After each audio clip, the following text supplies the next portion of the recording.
Wow, ये वाली dress कितनी अच्छी लग रही है। ऐसा करती हूँ, इसे खरीद लेती हूँ। भाई साहब, इसे पैक कर दीजिए।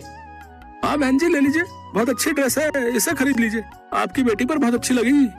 ये ड्रेस मैं अपनी बेटी के लिए नहीं बल्कि अपने लिए ले रही हूँ, समझे? क्या अपने लिए? लेकिन आपको नहीं लगता कि ये कुछ ज्यादा ही छोटी हो जाएगी? चुप कर, तू कौन होता है छोटी बड़ी का ज्ञान देने वाला? चल अब इसे पैक कर दे।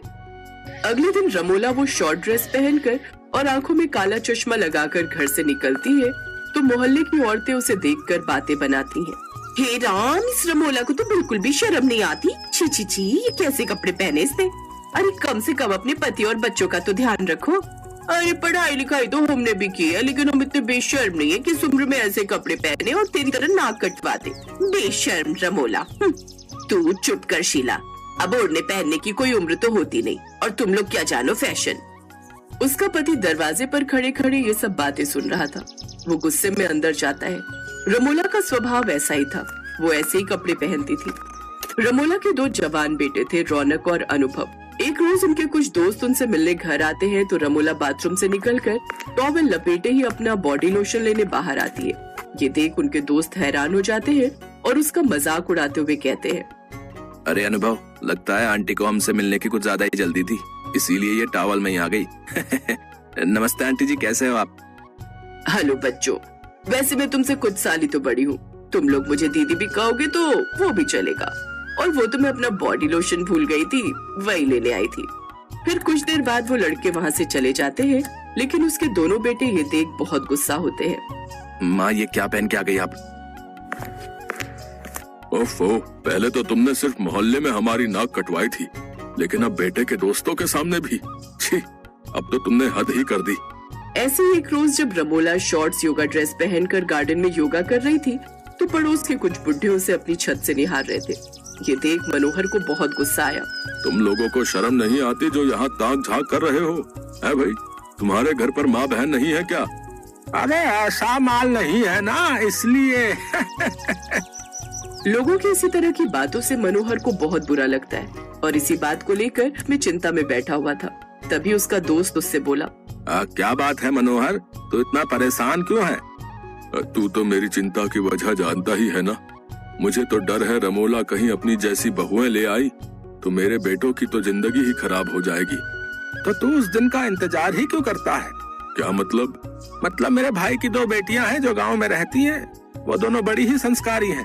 अगर तुम चाहो तो अपने दोनों बेटों की शादी उनसे करवा सकते हो, लेकिन रमोला बहन जी को बिना बताए, क्योंकि वो ऐसा होने नहीं देंगी।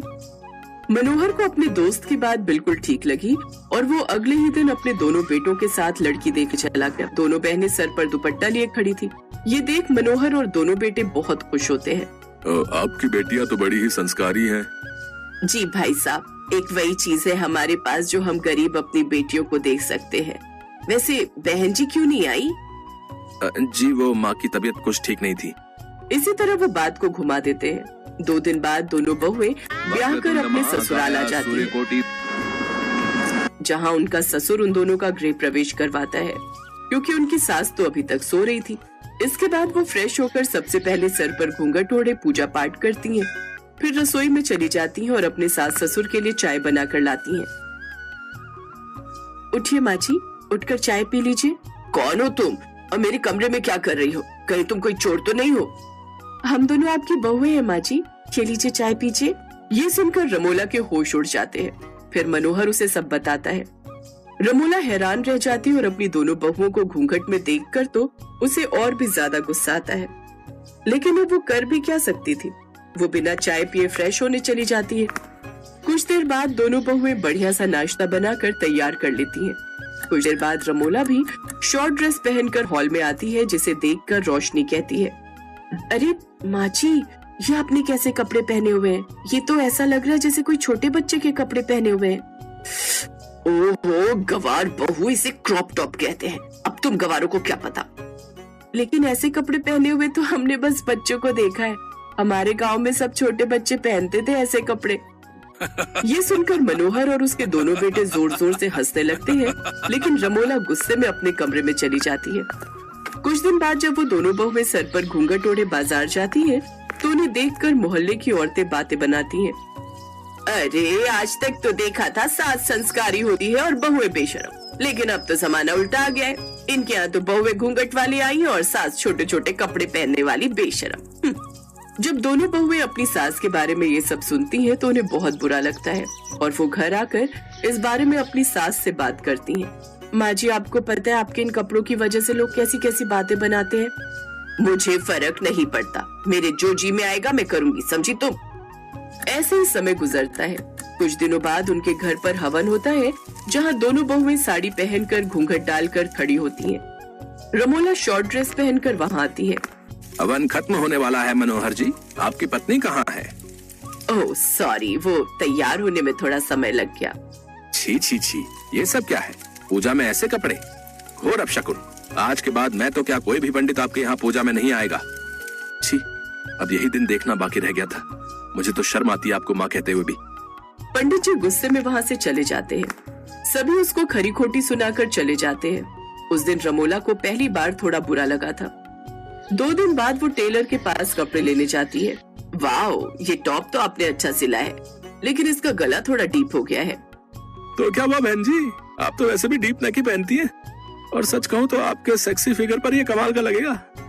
गुस्से में वो टॉप वो उस टेलर के मुंह पर मार कर आती है, लेकिन अब उसे अपनी गलती का एहसास हो जाता है और वो अब सब मॉडर्न कपड़े छोड़ साड़ी में आ जाती है और साड़ी पहनकर सबके सामने आती है। रमोला का ये रूप देखकर सभी बहुत खुश होते हैं। आप सभी लोग मुझे माफ कर दीजिए, मेरे इन मॉडर्न कपड़ों की वजह से तुम सबकी कितनी बेइज्जती हुई है, मुझे माफ कर दो। जहाँ सास बहू को संस्कारी होना सिखाती है, वहीं मेरी संस्कारी बहू ने मुझे तमीज में रहना सिखाया। अब से आपको रमोला का यही नया रूप देखने को मिलेगा। रमोला की ये बात सुनकर सभी बहुत खुश होते हैं और अब वो सब एक साथ खुशी खुशी मिलकर रहते हैं। बेटा, मुझे देखकर इग्नोर मत करना। इस बार जो भी एग्जाम में पास होना चाहता है मैं पास कर दूंगी, मगर मेरा भी एक काम करना होगा। तुम्हें इस वीडियो को एक लाइक और चैनल को सब्सक्राइब करना होगा और 5 सच्चे मित्र को शेयर करना होगा और मेरे बेटे जाते जाते कमेंट में सरस्वती माँ लिख दो।